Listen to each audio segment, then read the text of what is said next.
عبداللہ بن مسعود کی تدفین ہوئی اور تدفین ہونے کے بعد جب عمار یاسر کا روبرو ہوئے وہ خلیفہ سوم کے تو ایک مرتبہ انہوں نے ناراضگی کا اظہار کیا، کہا خلیفہ وقت وحی رسول اللہ کے لکھنے والے کی میت میں شرکت نہ کر سکا تمہارے نہ بتانے کی وجہ سے۔ کیوں نہیں بتایا؟ کہا مرحوم نے کہا تھا کہ نہ بتائیے۔ عزیزان گرامی، لکھنے والے یہ لکھتے ہیں کہ یہی وجہ تھی کہ عمار یاسر سے وہاں پر موضوع شروع۔ خلیفہ سوم نے لکھنے والے یہ لکھتے ہیں، یہ تاریخ کی اعتقادات میں سے ہے، ہمارے مسلمات میں سے ہے کہ عمال اور گورنر کی شکایت لے گئے تھے خلیفہ سوم کی۔ ظاہر سی بات ہے، احتجاج ہوا تھا نا مدینے میں، جو ان کے قتل ہونے کی وجہ بنا۔ تو لکھنے والے یہ لکھتے ہیں کہ ایک مرتبہ عمار یاسر شکایت لے کر گئے گورنر کی، کس کے؟ خلیفہ سوم کے۔ جب لے کر گئے شکایت تو انہوں نے شکایت تو نہیں سنی، اتنا پیٹا عمار یاسر کو کہ وہ مرض فتق میں مبتلا ہو گیا۔ عزیزان گرامی، ایک صحابی دوسرے صحابی کو مارتا ہے، ایک صحابی دوسرے صحابی پر سب کو شتم کرتا ہے۔ رسول اللہ صلی اللہ علیہ وآلہ وسلم نے فرمایا من سب علی فقد سبنی ومن سبنی فقد سب اللہ۔ جو علی کو سب و شتم کرے، علی کو برا بھلا کہے، اس نے مجھے برا بھلا کہا، اور جس نے مجھے برا بھلا کہا، جس نے مجھ پر سب و شتم کیا، اس نے اللہ تعالیٰ کو برا بھلا کہا۔ تو آئیے تاریخ میں دیکھیں، معاویہ بن ابی سفیان نے جنگ صفین کے بعد ممبروں سے نعوذ باللہ کئی سال تک، 40 سال تک لکھنے والے یہ لکھتے ہیں کہ مولا امیر المومنین علی بن ابی طالب پر لعن کروائی، نعوذ باللہ۔ تو ایک صحابی دوسرے صحابی پر لعن کر رہا ہے، ایک صحابی دوسرے صحابی کو جو ہے قتل کر رہا ہے۔ تو اب سارے کے سارے اصحاب کیسے عادل ہو گئے؟ سارے کے سارے اصحاب کیسے ستارے کی مانند ہو گئے؟ اس میں سے کسی ایک کی بھی اگر پیروی کر لی جائے تو کیسے انسان ہدایت تک پہنچ سکتا ہے؟ یہ لمحہ فکریہ۔ پھر عزیزان گرامی، بڑے بڑے جرم تاریخ میں اصحاب نے کیے ہیں، لیکن پھر بھی مسلمانوں نے عدالتی کی ہے اور عدالت کو ان سے چھپکائے رکھا۔ گناہان کبیرہ میں مبتلا تھے بعض اصحاب، میں نام نہیں لوں گا، لیکن اللہ تبارک و تعالیٰ نے قرآن مجید میں شراب نوشی کو 3 مرتبہ حرام قرار دیا۔ کیوں؟ اس لیے کہ شراب کو حرام کیا، لیکن پھر بھی شراب پی اصحاب نے۔ قرآن کس کو سناتے تھے؟ رسول اللہ، اصحاب کو ہی سناتے تھے نا۔ کفار سے جھگڑا تھا، کفار کو تو سنانا نہیں ہے۔ ایک مرتبہ آیت شراب کی نازل ہو گئی، چپ ہو جاتے مسلمان اصحاب کرام، لیکن انہوں نے شراب پی۔ دوسری مرتبہ آیت نازل ہوئی۔ قصہ اس قرار سے تھا کہ لکھنے والے یہ لکھتے ہیں کہ 8 ہجری کو فتح مکہ کے موقع پر کچھ اصحاب ایسے تھے، 8 ہجری کا معاملہ ہے، اس سے پہلے 3 آیتیں نازل ہوئی۔ کون سی آیتیں نازل ہوئی میں آپ کی خدمت میں عرض کروں گا۔ 8 ہجری کو جیسے ہی فتح مکہ ہوا تو سارے لوگ 10 افراد تھے، تاریخ میں لا کر 8 ڈھونڈیے کون کون افراد تھے یہ شراب پینے والے، اور بڑی بڑی شخصیات تھی۔ لکھنے والے یہ لکھتے ہیں کہ سب نے شراب پی، اور شراب پینے کے بعد اتنے دھت ہو گئے کہ اسی عالم میں رسول اللہ کے پاس آ گئے، اور آنے کے بعد ان میں سے بعض لوگوں نے احد اور بدر میں جن کے رشتہ دار قتل ہوئے تھے ان کے لیے مرثیہ بھی پڑھ دیا۔ رسول اللہ نے جب یہ سنا تو اٹھے چھڑی لے کر ان کی تنبیہ کی اور کہا کیا قرآن مجید کی 3 آیتوں کو تم نے نہیں سنا؟ سب سے پہلی آیت شراب کے حرام ہونے پر جو قرآن مجید میں نازل ہوئی ہے وہ ہے وَيَسْأَلُونَكَ عَنِ الْخَمْرِ وَالْمَيْسِرِ۔ اے رسول اللہ صلی اللہ علیہ وآلہ وسلم، صلوات میں محمد آپ سے شراب اور جوے کے بارے میں یہ سوال کرتے ہیں۔ یسألونک عن الخمر والمیسر، جوا، قل فیہما اثم کبیر، آپ کہہ دیجئے کہ اس میں شراب اور جوے میں بہت بڑا گناہ لکھا ہوا ہے، ومنافع للناس، لیکن اس میں شراب اور جوے میں تھوڑے فائدے بھی ہیں لوگوں کے لیے۔ گناہ بہت زیادہ ہے، فائدے بھی تھوڑے ہیں۔ پھر اللہ تعالیٰ خود فرماتا ہے وَإِثْمُهُمَا أَكْبَرُ مِن نَّفْعِهِمَا، اس کا گناہ اس کے فائدے سے بہت زیادہ ہے۔ یہ پہلی آیت نازل ہوئی تھی۔ اس کے بعد کیا ہوا؟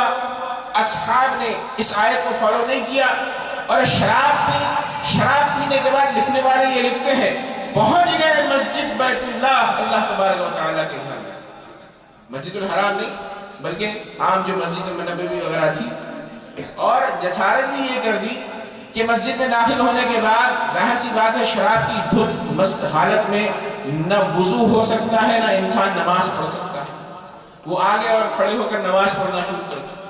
اللہ تعالیٰ نے دیکھا کہ اتنی جسارت پر مسلمان اتر آئے ہیں تو دوسری آیت نازل فرمائی، کہا لا تقربوا الصلاة وانتم سکارى، اے اصحاب رسول اللہ شراب نماز نہ پڑھو اس عالم میں کہ تم شراب پی کر مست ہو گئے۔ توجہ فرما رہے ہیں آپ، تو اصحابی تھے نا کہ جو شراب پی کر مست ہو گئے تھے، کہا شراب نہ پیو اور مستی کے عالم میں نماز نہ پڑھو۔ پھر اس کے باوجود بھی پی، 8 ہجری کو جب پی تو اللہ تعالیٰ نے شدت کے ساتھ غصے کے ساتھ تیسری مرتبہ شراب کی آیت نازل کیا، فرمایا انما الخمر والمیسر والانصاب والازلام رجس من عمل الشیطان فاجتنبوه، جان لو کہ انما الخمر شراب والمیسر جوا والانصاب والازلام پاسے رجسن رجس ہیں من عمل الشیطان، اور یہ شیطان کا عمل ہے، فاجتنبوه، ان سب سے اجتناب کرو اور پرہیز کرو۔ تو عزیزان گرامی، جب اصحاب پیا کرتے تھے تو کس طرح سے عادل ہو گئے، کس طرح سے ستاروں کے مانند ہو گئے۔ یہی وجہ ہے کہ تاریخ میں چونکہ جاننے والے جانتے تھے کہ گناہگار صحابی بھی موجود ہے، وہ صحابی بھی موجود ہے کہ جس نے گناہ کبیرہ کیا ہے، اسی لیے تاریخ میں ہر صحابی کے نام کے آگے یہ لکھا گیا کہ رضی اللہ عنہ، اللہ ان کے گناہوں کو درگزر کر کے ان سے راضی ہو جائے۔ لیکن جب علی بن ابی طالب کا نام آتا ہے تو کسی کی جرأت نہیں ہوتی کہ وہ رضی اللہ عنہ کہے، کہتے ہیں کرم اللہ وجہہ، کیوں؟ اس لیے کہ علی بن ابی طالب کی ذات وہ ذات ہے کہ جو انما یرید اللہ لیذھب عنکم الرجس اہل البیت ویطہرکم تطہیرا کی بولتی تصویر ہے۔ صلوات باری دیگر سب مل کے صلوات میں محمد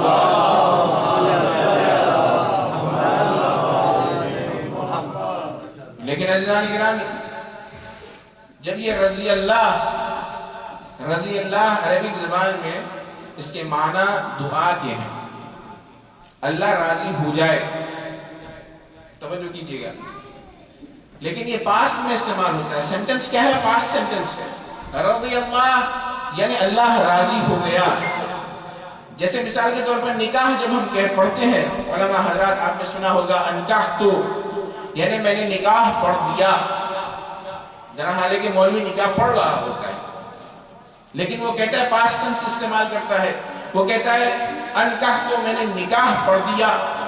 تو کیا وجہ ہے کہ جو چیز ابھی تک ہوئی نہیں ہے اس کو پاسٹ ٹینس استعمال کر رہے ہیں، حالانکہ کہنا چاہیے انکحو، میں نکاح ابھی پڑھ رہا ہوں، پڑھا نہیں ہے۔ تو کہتے ہیں عربی زبان میں، عربی گرامر کی فصاحت و بلاغت آگے بڑھ کر کہتی ہے کہ جو چیز شور ہو اس کے لیے انسان پاسٹ ٹینس استعمال کرتا ہے۔ انکحتو یعنی میں نے نکاح پڑھ دیا۔ اور عزیزان گرامی، پاسٹ ٹینس استعمال ہوتا ہے اس وقت کہ جب انسان کو کوئی چیز اللہ تعالیٰ سے منوانی ہو، لہٰذا اسی زمرے میں آتا ہے رضی اللہ عنہ، اللہ تبارک و تعالیٰ راضی ہو جائے۔ لیکن تاریخ میں اس میں بھی تحریف کر دی گئی، سارے اصحاب کو عادل بنا دیا، سارے اصحاب کو ستاروں کی طرح بنا دیا، اور پھر اس کے بعد اب یہ کہتے ہیں کہ اللہ ان سے راضی ہو گیا، رضی اللہ عنہ یعنی راضی ہو گیا، جبکہ راضی نہیں ہوا۔ جملہ کیا ہے؟ اللہ راضی ہو جائے، دعائیہ جملے ہیں۔ وہ کیوں کہتے ہیں؟ اس لیے کہتے ہیں کہ قرآن مجید کی آیت کو انہوں نے پیش کیا۔ اللہ تعالیٰ نے سورہ فتح میں آیت نمبر 18 میں کہا لَقَدْ رَضِيَ اللَّهُ عَنِ الْمُؤْمِنِينَ، اللہ تعالیٰ مومنین سے راضی ہو گیا۔ کون مومنین؟ وہ جو اصحاب رسول اللہ ہیں۔ اِذْ يُبَايِعُونَكَ تَحْتَ الشَّجَرِ، جب انہوں نے اے رسول آپ کے ہاتھ پر بیعت کی، کہاں؟ درخت کے نیچے۔ تو عزیزان گرامی یہ آیت ہے صلح حدیبیہ کی، سن 6 ہجری کا واقعہ ہے۔ لکھنے والے یہ لکھتے ہیں کہ رسول اللہ چونکہ مکے سے مدینے آ گئے ہیں تو اب یہ چاہتے تھے کہ عمرے کے لیے تشریف لے جائیں۔ تو لکھنے والوں نے یہ لکھا کہ رسول نے سارے مسلمانوں کو مدینے کے جمع کیا، جمع کرنے کے بعد مکے کی طرف چلے۔ جب مکے کے قریب پہنچ رہے ہیں تو ایک مرتبہ کفار کو پتا چلا رسول اللہ آ رہے ہیں، وہ سمجھے لشکر لے کر آ رہے ہیں، تو وہ بھی جنگ کے لیے رسول اللہ سے تیار ہو گئے۔ رسول اللہ نے کہا کہ بھائی ہم جنگ کے ارادے سے تو نہیں آئے ہیں، عمرے کی نیت سے آئے ہیں، ہم میں سے کوئی جائے اور جانے کے بعد ان سے کہے کہ بھئی ہمارا قصد جنگ کرنے کے لیے عمرہ کرنے کے لیے آئے۔ خلیفہ اول سے رسول اللہ نے کہا کہ جائیں آپ یہ ہمارا پیغام لے جائیں کفار کے درمیان، انہوں نے کہا میں نہیں جاتا۔ خلیفہ دوم سے کہا، انہوں نے کہا میں نہیں جاتا، خطرہ لاحق ہے۔ اتنے میں کسی نے تجویز کر دی، ظاہر خلیفہ دوم نے کہا چونکہ خلیفہ سوم کے رشتہ دار ہیں کفار میں، آپ ان کو بھیج لیے گا، کوئی انہیں قتل نہیں کر پائے گا۔ تو وہ نوشتہ لے کر گئے رسول اللہ کا کفار کے درمیان، اور انہوں نے کہا رسول اللہ کی بات کو پہنچایا کہ رسول اللہ یہاں پر جنگ کے ارادے سے نہیں آئے ہیں بلکہ عمرے کی نیت ہے رسول گرامی قدر کی۔ عزیزان گرامی چونکہ رشتہ داروں میں وہ گئے تھے، ظاہر سی بات ہے آؤ بھگت ہوئی، معاملہ جو ہے ذرا گرم انہوں نے لیا، کچھ دیر وہ وہاں پر رہ گئے، کچھ دن گزر گئے۔ اب یہاں پر مسلمانوں کے لشکر میں یہ افواہ پھیل گئی کہ خلیفہ سوم کو مار دیا گیا، قتل کر دیا گیا۔ تو اب ظاہر سی بات ہے رسول اللہ نے پیغمبر بھیجا تھا نا، پیغمبر بھیجا تھا، اسے مار دیا گیا ہے۔ تو رسول اللہ نے سب کو بٹھایا اور درخت کے نیچے لایا اور لا کر سب سے بیعت کی کہ اگر عثمان کو یہاں پر مار دیا گیا ہے تو سب کے سب اب ہم کفار سے لڑیں گے اور کوئی میدان چھوڑ کر نہیں بھاگے گا۔ تو اس کو کہتے ہیں بیعت رضوان۔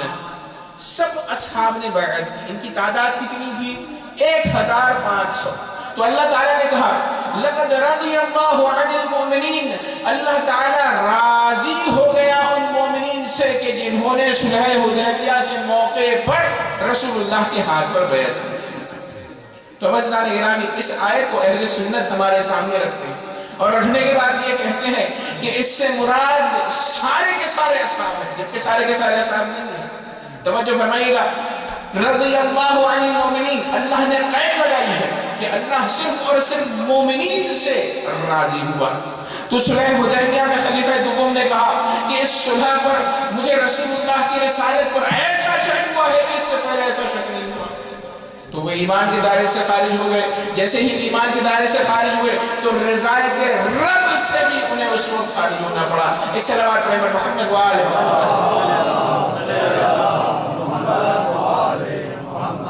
سمجھ رہے نا، ان کو شک ہوا، انہوں نے کہا ایسا شک ہوا صلح حدیبیہ میں جو رسول اللہ نے صلح کی تھی، اس کے بعد اس سے پہلے کبھی شک نہیں ہوا۔ اور اللہ تعالیٰ کہہ رہا ہے لَقَدْ رَضِيَ اللَّهُ عَنِ الْمُؤْمِنِينَ، جو با ایمان ہیں ان سے اللہ تبارک و تعالیٰ راضی ہوا۔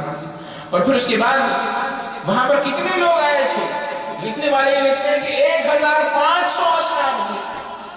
تو اللہ تعالیٰ کہہ رہا ہے کہ ابھی میں فی الوقت 1500 سے راضی ہوں، لیکن کنڈیشن ایمان ہے، جب تک کہ وہ ایمان پہ باقی رہے۔ اور پھر اس کے بعد رسول اللہ کے کتنے سارے اصحاب ہوئے۔ جب غدیر خون کا موقع ہے 1,20,000 اصحاب غدیر خون کے میدان میں موجود تھے۔ تو یہ تو وہاں پر نہیں تھے نا صلح حدیبیہ میں، تو یہ اللہ تعالیٰ کی رضایت سے بالکل خارج ہو گئے۔ لیکن اگر اللہ کی رضایت میں ان کو داخل کرنا ہے تو ایمان کی شرط لگانی پڑے گی، اور یہ کہنا پڑے گا جو صحابی رسول اللہ پر آخری دم تک ایمان رکھتا تھا وہ رضایت رب میں شامل ہے۔ ایک صلوات نمبر محمد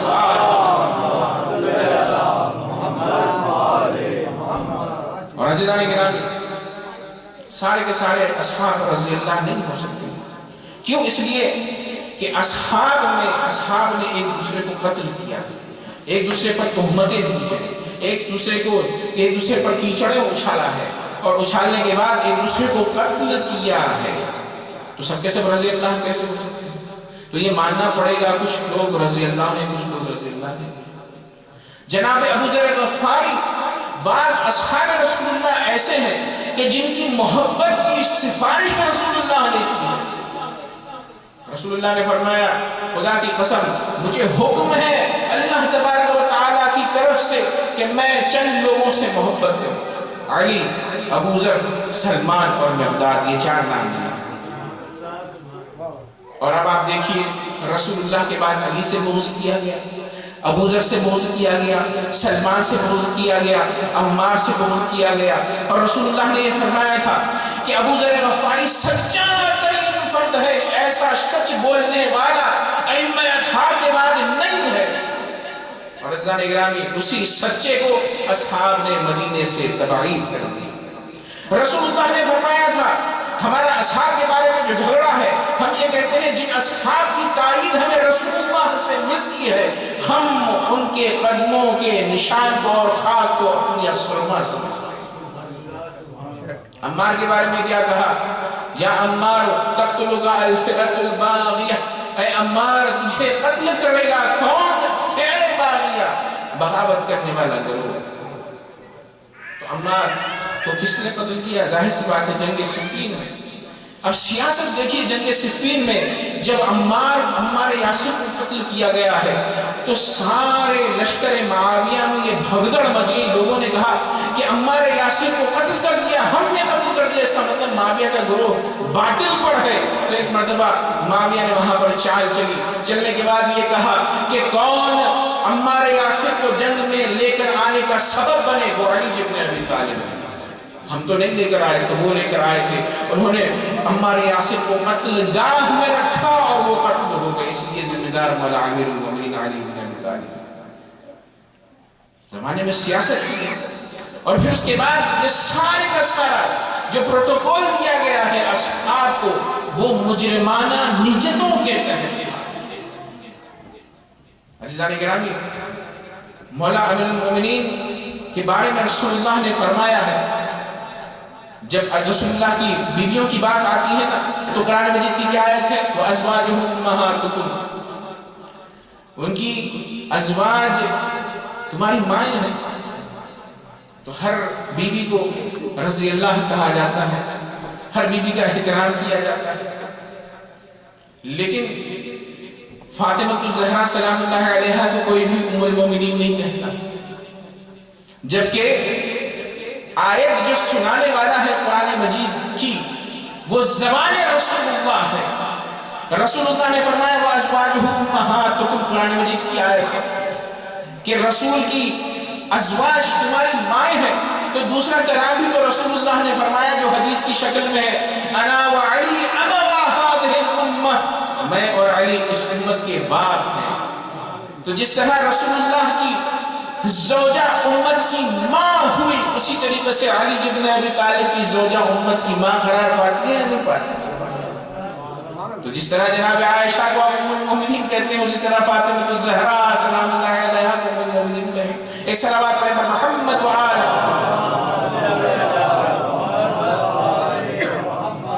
اور عبداللہ ابن مسعود جو کہ کاتب وحی تھے، اس میں کسی کو اشکال اور اعتراض نہیں ہے کہ عبداللہ ابن مسعود کاتب وحی تھے، لیکن معاویہ کو کاتب وحی بنایا جاتا ہے، اور یہ کہا جاتا ہے خال المومنین، مومنین کے مامو لگتے ہیں، کیونکہ ام حبیبہ رسول اللہ کی زوجہ تھی، تو ماں تھی، تو ماں کا بھائی کیا ہوا؟ خال المومنین، جبکہ خود ام حبیبہ اپنے بھائی کا احترام نہیں کرتی تھی۔ ایک مرتبہ آئے بہن کے گھر میں اور جیسے ہی بیٹھنا چاہتے ہیں تو ام حبیبہ کا ایمان دیکھیے، جانتی ہے کہ مومن کون ہے منافق کون ہے۔ ایک مرتبہ جس جگہ پر وہ بیٹھنا چاہتا تھا بھائی، اس مسند کو فوراً کھینچ لیا۔ تو ایک مرتبہ معاویہ نے کہا بہن میں آیا ہوں ملاقات کے لیے، کیا وجہ ہے مسند کو کیوں چھین لیا؟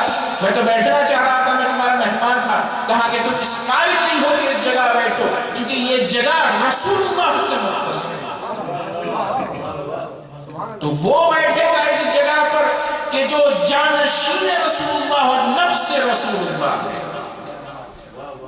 تو بہن نے بھائی کو بتلایا کہ تمہاری اوقات کیا ہے، لیکن یہ شخص جب مولا امیر المومنین کے مقابلے میں کھڑا ہوا، مسلمان کہاں ہے تاریخ میں؟ ذرا غور و فکر کریں کہ ایک شخص، ٹھیک ہے اختلافات نظریات میں اختلاف ہے، لیکن